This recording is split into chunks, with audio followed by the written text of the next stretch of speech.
And now they have room there. Again, President Xi Jinping flanked by Vladimir Putin as they make their way in. And we expect an opening remark from President Xi, and then the summit will begin, and each and every member will have their own time to air their opinions on the documents they will agree on. President Xi Jinping nodding his head, smiling as he makes his way to his seat, to Vladimir Putin waving to the journalists. And there will be a free-flowing discussion. And a roundtable is an ideal way for the heads of state and government to sit and talk, because they can see each other, and it is an equal position for all of them. Some discussions going on the sidelines. It's not that often that you get a head of state conversing with another head of state. Obviously, they get a chance to chat about some things that are important to each of their countries. Yeah. As they position themselves at their chairs now at this wide, expansive table. Again, President Xi Jinping will basically kick off the proceedings with the short speech, and then the free-flowing discussion will continue after that.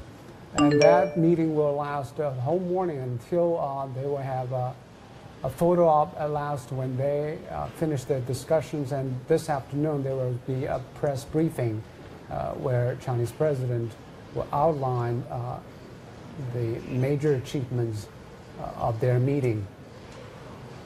Milos Zeman there making his way with the cane, walking a little bit slower than the others.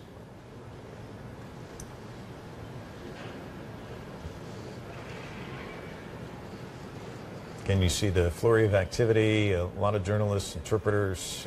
This is trying to take the best position and take a shot at the heads of state that they are turning their eyes to. Clearly a really opulent room there with the chandelier and just the setting, very beautiful.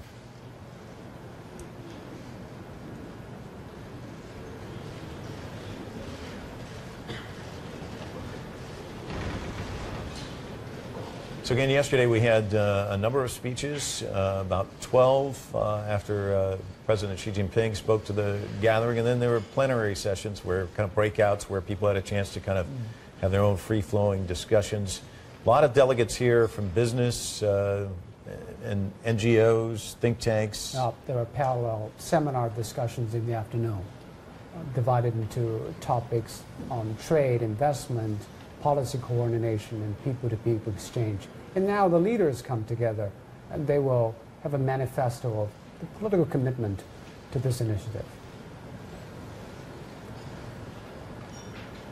So this is about investment, it's about development, it's about the future for the countries along the Belt and Road Initiative.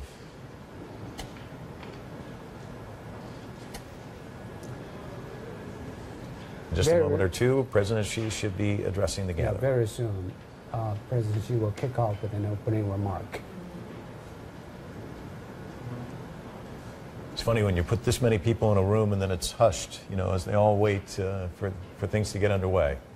The hustle and bustle of the camera crews moving around, the flashes. Quiet down until it really opens with the chairperson. This time is President Xi opening remark. You can hear the clank, clank, clank of the cameras, the still photographers squeezing off their shots. It's not often you see a gathering like this. No. Actually, Chinese has been hosting a lot of international events in the past, but this is probably the first time China hosted an event on a single theme that is raised by the Chinese.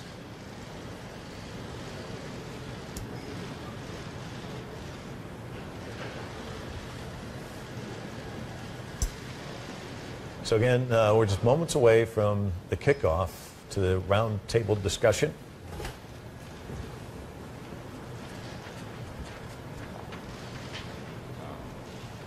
Dear heads of state and government, heads of international organizations,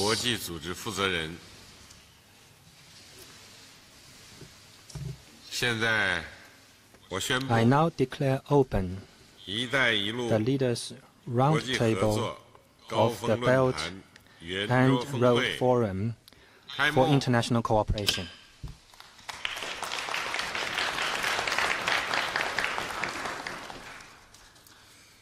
I welcome all of you to Yanqi Lake for the Leaders' Round Table. It gives us a good opportunity to discuss how to promote international cooperation for common development. I put forward the initiative of building the Silk Road Economic Belt and the 21st Century Maritime Silk Road in 2013. The initiative aims to promote infrastructure development and greater connectivity, synergize the development policies and strategies of individual countries, deepen practical cooperation, encourage coordinated and interconnected development, and bring about common prosperity.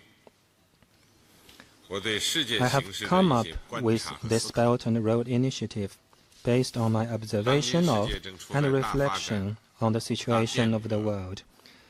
We live in an age of great progress, great transformation, and profound changes. A new round of scientific, technological, and industrial revolution is in the making. New growth drivers are gaining momentum. National interests are increasingly entwined. Peace, development, and women cooperation have become the trend of our times. On the other hand, the deep-seated problems in global development are yet to be addressed effectively. Global economic growth is not on a solid ground. International trade and investment are sluggish. Economic globalization is encountering some headwinds. Development has become more uneven, not to mention the other challenges that overshadow the world economy like wars, conflicts, terrorism, and a massive flow of refugees and migrants. Confronted by these challenges, many countries are pondering the way forward and have put forward many good development strategies and cooperation initiatives. However, in a world of growing interdependence and challenges, no country can tackle the challenges or solve the world's problems on its own. Individual countries need to coordinate national policies and make good use of economic factors and development resources on a greater global scale. Only in this way can we build synergy and promote peace, stability, and common development in the world. The Belt and Road Initiative is rooted in history, but oriented toward the future. Reflecting our forefathers' aspiration for a better life, the ancient Silk Road connected nations in Asia and Europe, catalyzed cultural exchanges and mutual learning between the East and West, and made an important contribution to progress in human civilization. We have every reason to draw wisdom and strength from the ancient Silk Road. Advance cooperation in the Silk Road spirit of peace and cooperation, openness and inclusiveness, mutual learning and mutual benefit, and work together to build an even brighter future.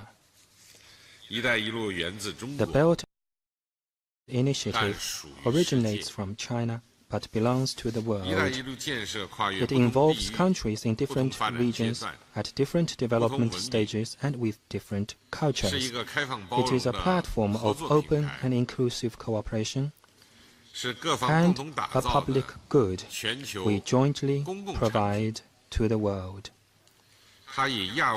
While the Belt and Road Initiative focuses on the Asian and European continent, it is open to all like-minded friends. It does not exclude or target any party. In pursuing international cooperation at the Belt and Road Initiative, the parties follow the principle of extensive consultation, joint contribution, and shared benefits, and join hands to meet global economic challenges, aiming to draw on each other's strength and deliver win-win results. The parties will explore new opportunities, seek new drivers, and expand new space for development, moving closer toward a community of shared future for mankind. This is what I had in mind when I first put forward the Belt and Road Initiative. It is also the ultimate goal of this initiative. I am pleased to note that the international community has given positive responses and extensive support to the Belt and Road Initiative. More than 100 countries and international organizations have participated in it. A large number of cooperation projects have been launched, and some are already in operation. An interconnected infrastructure network is taking shape. Industrial cooperation is gaining momentum. Policy coordination is improving. People are beginning to reap the benefits of the Belt and Road cooperation and feel even closer to each other. All this provides a good basis for the Belt and Road Forum for International Cooperation. China has proposed and is hosting the forum precisely for the purpose of extensive consultation on cooperation, joint contribution to the cooperation platform, and shared benefits of cooperation by all the parties involved to make sure that our people are better off as a result of the Belt and Road Initiative. At a high-level dialogue yesterday, leaders of various countries and international organizations and the representatives of the business and academic communities offered many useful ideas and proposals, and many cooperation agreements were signed.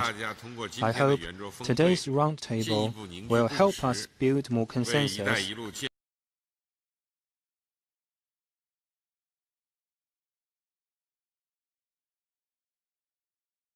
the message that the best way to meet challenges and achieve better development is through cooperation. In our cooperation, we need to work in a spirit of partnership and follow the principle of extensive consultation, joint contribution, and shared benefits policy. Infrastructure, trade, financial, and people-to-people connectivity should be our shared goal. We need to seek win-win results through greater openness and cooperation, avoid fragmentation, refrain from setting inhibitive thresholds for cooperation or pursuing exclusive arrangements, and reject protectionism. It requires a peaceful and stable environment to pursue the Belt and Road Initiative. It is important for individual countries to step up cooperation, resolve their differences and disputes through dialogue and consultation, and work together to maintain regional security and stability. Second, strengthening policy coordination and synergizing our development policies and strategies. We need to improve policy coordination and reject beggar-thy-neighbor practices. This is an important lesson that can be drawn from the global financial crisis and is still very much relevant to the development of the world economy today. National development strategies are drafted in the light of particular national circumstances and have their own distinctive features. At the same time, they generally pursue the same goal. There is a great deal of common ground and complementarity among the strategies. We could make good use of this to promote and reinforce development for all of us. Based on this common understanding, we need to set up a mechanism for policy coordination and mutual learning. We can build on it, work out plans for cooperation, and take concerted actions to coordinate our plans, pursue interconnected development, and share the benefits. We need to seek greater complementarity between the Belt and Road cooperation and the implementation of the 2030 Agenda for Sustainable Development and the outcomes of the G20 Hangzhou Summit. The regional development initiatives of APEC, ASEAN, AU, EEU, EU, and CELAC, and the development plans of relevant countries. By doing so, we will make the whole greater than the sum of its parts. 第三， Third, 依托项目驱动， deepening practical cooperation driven by concrete projects. 路是走出来 As 的。 the saying goes, 事业 road 运 reality. 动方面 In 要 terms 推 of 进铁路 infrastructure 公路的 connectivity, 路 we need to 上 push 大幅 forward 建 the 设 construction of railways, roads, and 加 other 快 major 海 land 上港口 transportation 建设 arteries, speed up 完善油气 the 管道 development of seaports, 电力输 and 送 improve oil and gas 通信网络 pipelines, electricity transmission, and 在实体 telecommunication 经济合作 networks. 方面， In 要 terms 大 of 力推 cooperation in 进 the real 经济走廊 economy, 建设 we need to vigorously 办 develop 好 economic 经贸 corridors 产业 and 合作 work for the 园区 success of economic trade and 进一步 industrial 促进投 cooperation 资 zones to boost 聚合产 investment, 业 industrial 带动 clusters, 就业 and job 走 creation, 创新发 and 展 take the 之路 path of innovation-driven development. 在贸易和投 In 资自 terms 由 of 化 trade 便利 and 化方面 investment liberalization and facilitation, we need to improve free trade 加 areas, 强规则和 harmonize 标准 rules 体 and 系相互 standards, 兼容， and 提供 provide 更好的 a 营商 better 环境 business and 和尽职 institutional 保障， environment, 充 so 分 as to 释放 fully 互联互通 unlock 的 the potential 积极效益。 of greater connectivity. 在金融合 In 作方 terms 面， of 拓展 financial 融资渠 cooperation, 道 we need to 创新 broaden the 融资方 channels, 式 develop new 降 models, 低 and 融 reduce 资 the 资 cost 本 of 融资成本 financing, 打通 and 融资这 remove 一 the 项目推 bottlenecks 进的 that 关键环 impede 节。 project implementation. 民心相通是 People to 一带一 people 路建 exchange 设国际 is an 合作的 important 重要 part 内 of 容。 the Belt and Road cooperation. 我们要深入 We 开 need to 展 deepen 人文 cultural 领域 exchanges, 交流合作， make 让合作 our cooperation more inclusive 让合作基础 and solidly based, 让广大 and 民 enable 众 the 成为一 people 带一路建 to 设的 become the 主力 main 军 drivers 和受 and 益者。 beneficiaries in pursuing the Belt and Road 各位 Initiative. 同事， Dear colleagues, 雁西湖这个地方是一 Yanxi 个有历 is 史 an inspiring 积 place 淀的地方。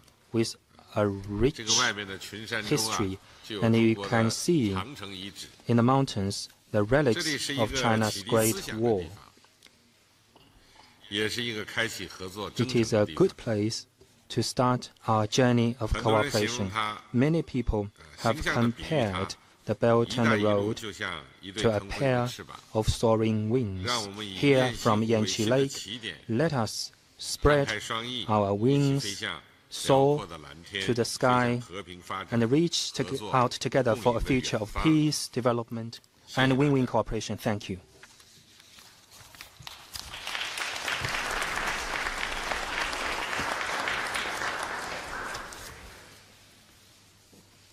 各位同事， Dear colleagues, 下面呢 now 开始 we will begin 第一阶 the 段 first 会议， session of the plenary 讨论加强政策和发展 and 战略 discuss 对 policy 接， synergy for 深化伙 closer 伴关系议 partnership, 题，实现经济发展 realizing 和 economic 民生改善 development and improvement of people's livelihood. We're listening to represents the President Xi common Jinping of China talking about a journey of cooperation, kicking things off now, the freewheeling discussion beginning. He revealed the accomplishments made over the past 4 years under the One Belt, One Road initiative